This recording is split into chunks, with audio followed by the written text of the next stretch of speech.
మనకి ఆర్ఆర్బీ నుంచి railway recruitment board నుంచి మనకి గ్రూప్ డీకి నోటిఫికేషన్ పడిందండి. అది అందరూ తెలిసిన విషయమే. ఈ అప్లికేషన్ డేట్ని ఎక్స్టెండ్ చేయడం జరిగిందండి.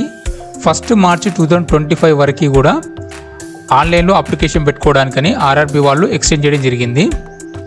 ఫీజ్ పేమెంట్ వచ్చేసరికి మాత్రం 3 మార్చి 2025 వరకు కూడా పేమెంట్ చేసుకోవచ్చు. అప్లికేషన్ మాత్రం 1 మార్చి 2025లో పెట్టిన వాళ్ళకి. ఆ తర్వాత 4 మార్చి నుంచి 13 మార్చి వరకు ఏదైనా కరెక్షన్స్ ఉన్నా లేదంటే మోడిఫికేషన్ చేయాలనుకున్నా సరే ఆ టైంలో మనకి విండో ఓపెన్ అవుతుంది. అప్పుడు ఏదైనా కరెక్షన్స్ ఉన్నా, ఏమైనా బై మిస్టేక్స్ ఏమైనా చేసినా సరే అప్పుడు మనం కరెక్షన్ చేసుకోవచ్చు. ఏజ్ లిమిట్ వచ్చేసి 18 నుంచి 36 సంవత్సరాలు ఉండాలండి. యాజ్ యూజువల్గా ఎస్సీ ఎస్టీ వాళ్ళకి 5 years, ఈబీసీ వాళ్ళకి అంటే ఎకనామికల్లీ బ్యాక్వర్డ్ సెక్షన్ వాళ్ళకి 3 years, అలాగే ఫిజికల్ హ్యాండిక్యాప్డ్కి, ఎక్స్ సర్వీస్మెన్కి 10 years కూడా ఏజ్ రిలాక్సేషన్ ఇవ్వడం జరిగింది. ఎడ్యుకేషన్ క్వాలిఫికేషన్ వచ్చేసరికి 10th క్లాస్ పాస్ అయి ఉండాలండి. ఆ తర్వాత ఇండియన్ అయి ఉండాలి. సో ఈ నోటిఫికేషన్ కింద దాదాపుగా అన్ని రైల్వే జోన్స్ కలిపి 32,438 పోస్టులు నోటిఫికేషన్ రిలీజ్ చేయడం జరిగింది. సో ఎవరైనా ఇంకా అప్లికేషన్ పెట్టుకోని వారు తొందరగా అప్లికేషన్ పెట్టుకోండి. కేవలం 10th క్లాస్ క్వాలిఫికేషన్ మీదనే కాబట్టి ఎవరైనా ఇంకా అప్లికేషన్ పెట్టుకోని వాళ్ళు ఎవరైనా ఉంటే కూడా అప్లికేషన్ పెట్టుకోండి. సో ఈ అప్లికేషన్ కి కావాల్సిన డాక్యుమెంట్స్ ఏంటంటే పాస్పోర్ట్ సైజ్ ఫోటో ఉండాలి, ఒక సిగ్నేచర్ కూడా పెట్టి స్కాన్ చేసి పెట్టుకోవాలి, ఆ క్యాస్ట్ సర్టిఫికేట్ ఉండాలి, తర్వాత 10th క్లాస్ సర్టిఫికేట్ ఉండాలి, అలాగే బ్యాంక్ అకౌంట్ కూడా ఉండాలండి. అప్లికేషన్ ఫీజు వచ్చేసి SC ST, ex service men, female, transgender, minorities and EBC వాళ్ళకి మాత్రం 250 రూపీస్ ఉంటుంది. వీళ్ళు కాకుండా రిమైనింగ్ ఉన్న వాళ్ళందరికీ కూడా 500 రూపీస్ కూడా అప్లికేషన్ ఫీజు పెట్టడం జరిగింది. సో దీంట్లో ఏదో 500 రూపీస్ ఫీజు కడుతున్నారో దాంట్లో 400 రూపీస్ రిఫండ్ చేయడం జరుగుతుందండి. తర్వాత ఈ SC ST, ex service men, females, transgenders, minorities, EBC వాళ్ళు ఎవరైతే 250 రూపీస్ పే చేస్తున్నారో ఈ 250 రూపీస్ కూడా మనకి ఎగ్జామ్ అయిపోగానే రిఫండ్ చేయడం జరుగుతుంది. సో అందుకనే బ్యాంక్ అకౌంట్ కూడా అంటే బ్యాంక్ డీటెయిల్స్ కూడా అప్లికేషన్ లో సబ్మిట్ చేయాల్సి ఉంటుంది. సో ఇంకా ఎవరైనా అప్లికేషన్ పెట్టుకోవాలనుకున్న వాళ్ళు కూడా ఇది ఒక మంచి అవకాశం అండి. 10th క్లాస్ బేసిక్ లోనే రైల్వేలో జాబ్ కొట్టడానికి ఇది ఒక బెస్ట్ ఆపర్చునిటీ అని చెప్పాలి. సో దీనికి ఎలా అప్లికేషన్ పెట్టాలి చూడండి. సో దీనికి కావాల్సిన లింక్ కూడా నేను డిస్క్రిప్షన్ లో ఇస్తాను. ఆ డిస్క్రిప్షన్ నుంచి కూడా మీరు లింక్ ఓపెన్ చేసుకొని అప్లికేషన్ పెట్టుకోవచ్చు. గూగుల్ ఓపెన్ చేసి ఆర్ఆర్బీ అప్లై అని కొట్టండి. కొట్టిన తర్వాత ఇక్కడ ఒక లింక్ ఓపెన్ అవుతుంది ఆర్ఆర్బీ అప్లై అని. మీరు క్లిక్ చేయండి. క్లిక్ చేసిన తర్వాత ఇలా ఓపెన్ అవుతుంది. ఇక్కడ ఎక్కడ కనబడదండి, ఇక్కడ చూడండి, ఇక్కడ పైన మనకి అప్లై అని కనబడుతుంది కదా, ఇక్కడ అప్లై దగ్గర క్లిక్ చేయండి. మౌస్ పెట్టగానే ఇక్కడ క్రియేట్ అయిన అకౌంట్ ఉంటుంది కదా, ఇక్కడ క్రియేట్ అయిన అకౌంట్ అని కొట్టండి. ఇక్కడ ఒక నోట్ కనిపిస్తుంది చూడండి, candidate who have already created an account for CEN issued by RRB in 2024 are not required to register again, they should login using the same user name password. ఎవరైతే 2024లో RRB notification పడింది కదా, అప్పుడు ఎవరైనా కనుక registration చేసుకుని ఉంటే వాళ్ళు మళ్ళీ రిజిస్ట్రేషన్ చేసుకోవాల్సిన అవసరం లేదండి. అప్పటి క్రెడెన్షియల్ ఉంటే మాత్రం డైరెక్ట్గా మీరు అది యూజ్ చేసి మీరు లాగిన్ అవ్వచ్చు. ఓకేనా. ఎవరైనా ఇది మాత్రం ఫ్రెష్గా ఎవరైతే కొత్తగా రిజిస్ట్రేషన్ చేసుకుంటున్నారో వారు మాత్రమే క్రియేట్ అకౌంట్ అని కొట్టండి. సో ఇక్కడ నేషనాలిటీ వచ్చేసి ఇండియన్ సెలెక్ట్ చేసుకోవాలి. సో ఇక్కడ మనకు ఫుల్ నేమ్ కొట్టాలి. అంటే ఇది as per 10th class certificate అండి. 10th క్లాస్ సర్టిఫికేట్లో ఏదైతే ఉంటుందో యాజ్ టీజ్గా 10th క్లాస్లో ఉన్న పేరు మాత్రమే ఇక్కడ మెన్షన్ చేయాలి. ఒకవేళ ఆధార్ కార్డులో డిఫరెంట్ ఉంటే మాత్రం అదేమి మెన్షన్ చేయొద్దు. 10th క్లాస్ ఉన్న మాత్రం పేరు మాత్రమే మెన్షన్ చేయాలి.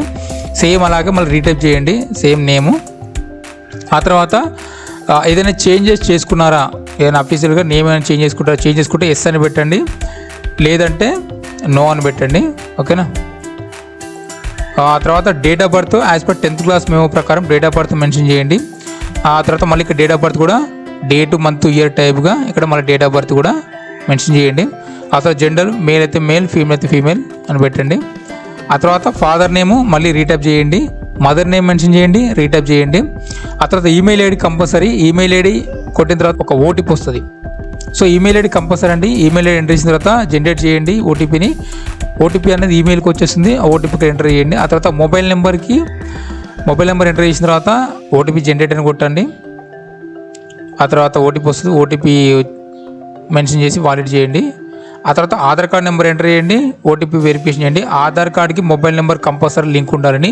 ఒకవేళ ఎవరికైనా సరే ఆధార్ కార్డుకి మొబైల్ నెంబర్ లింకు లేకపోతే మీ దగ్గరలో ఉన్న సిఎస్ సెంటర్కి వెళ్ళండి. ఎందుకంటే మీకు ఒకవేళ Aadhaar card mobile number link లేకపోతే కనుక మీరు ఫింగర్ ప్రింట్ ద్వారా కూడా చేసుకోవచ్చు. ఈ ఫింగర్ ప్రింట్ ద్వారా అంటే కేవలం సిఎస్సి సెంటర్లో మాత్రమే అవుతుంది కాబట్టి సిఎస్సి సెంటర్కి వెళ్ళేసి మీరు ఫింగర్ ప్రింట్ ద్వారా కూడా మీరు అప్లికేషన్ పెట్టచ్చు. ఆ తర్వాత ఆథరైజ్ చేయండి. ఇక్కడ పాస్వర్డ్ క్రియేట్ చేసుకోండి. సో మనకి పాస్వర్డ్ వచ్చేసి నెంబర్సు, స్పెషల్ క్యారెక్టర్స్, తర్వాత క్యాపిటల్ లాక్, స్మాల్ లెటర్స్ ఇవన్నీ కూడా కలిపి ఉండేట్టు చూసుకోండి. ఆ తర్వాత ఐఎమ్ నాట్ రోబో అని కొట్టండి, సెలెక్ట్ చేయండి, ప్రీవ్యూ అండ్ క్రియేట్ అకౌంట్ కొట్టండి.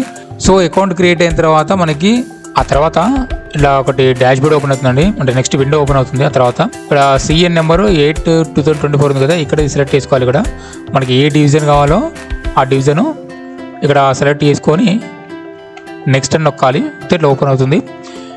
ఇక్కడ ఓపెన్ అయిన తర్వాత ఇక్కడ మనకి ఆల్రెడీ డిఫాల్ట్గా డీటెయిల్స్ అని వచ్చేస్తాయి. పేరు, ఎందుకంటే మనం రిజిస్టర్ చేసుకున్నాం కదా ఫస్ట్, దానికి సంబంధించిన పేరు, జీమెయిల్ ఐడి, మొబైల్ నెంబర్ అన్నీ వచ్చేస్తాయి. దాని తర్వాత రిలీజియన్ సెలెక్ట్ చేసుకోవాలి. ఆ మదర్ టంగ్ ఏతుందో అది సెలెక్ట్ చేసుకోవాలి. ఓకేనా. ఆ తర్వాత ఎగ్జామినేషన్ దేంట్లో కావాలో, అంటే తెలుగు, హిందీ, ఇంగ్లీషా, ఏ లాంగ్వేజ్ అంటే ఆ లాంగ్వేజ్లో సెలెక్ట్ చేసుకోవాలి. ఆ తర్వాత ఐడెంటిఫికేషన్ మార్క్స్, మా 10th మెమోలో ఉంటుంది కదా ఐడెంటిఫికేషన్ మార్క్స్, అది ఒకటి ఉంటే ఒకటి, తర్వాత రెండోది కూడా మనం చూసుకొని పెట్టుకోవాలి. 2 ఐడెంటిఫికేషన్ మార్క్స్ మాత్రం ఖచ్చితంగా మెన్షన్ చేయాల్సి ఉంటుంది. ఆ తర్వాత కమ్యూనిటీ ఎంటర్ చేయాలి, ఏ క్యాస్ట్ దా క్యాస్ట్. ఆ తర్వాత నేమ్ ఆఫ్ ట్రైబ్, అంటే దానికి సంబంధించిన ఆ క్యాస్ట్ సంబంధించిన ఏ కులం, క్యాస్ట్ ఏందనేది దాంట్లో డివైడ్ ఉంటుంది కదా అది. తర్వాత క్యాస్ట్ సర్టిఫికేట్ నెంబర్ మెన్షన్ చేయాలి. ఆ తర్వాత ఆ క్యాస్ట్ ఇష్యూయింగ్ అథారిటీ ఏదో అది మెన్షన్ చేయాలి. దాదాపుగా అయితే తహసీల్దార్ ఉంటుంది కాబట్టి తహసీల్దార్ మెన్షన్ చేయాలి.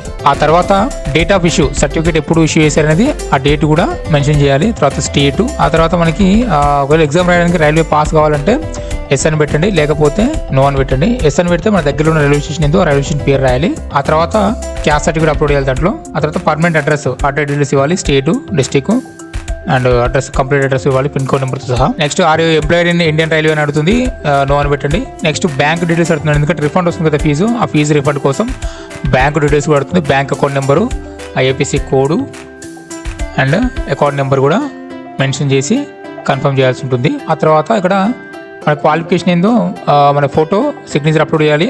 ఆ తర్వాత పోస్ట్ సెలెక్షన్ కూడా ఆప్షన్ వచ్చేస్తుంది. ఆ పోస్ట్ సెలెక్షన్లో అన్ని ఆప్షన్స్ సెలెక్ట్ చేసుకొని సబ్మిట్ చేసి ఫీజు అమౌంట్ పే చేస్తే మనకి అప్లికేషన్ ఫామ్ కూడా వచ్చేస్తుంది. Thank you for watching. జై హింద్.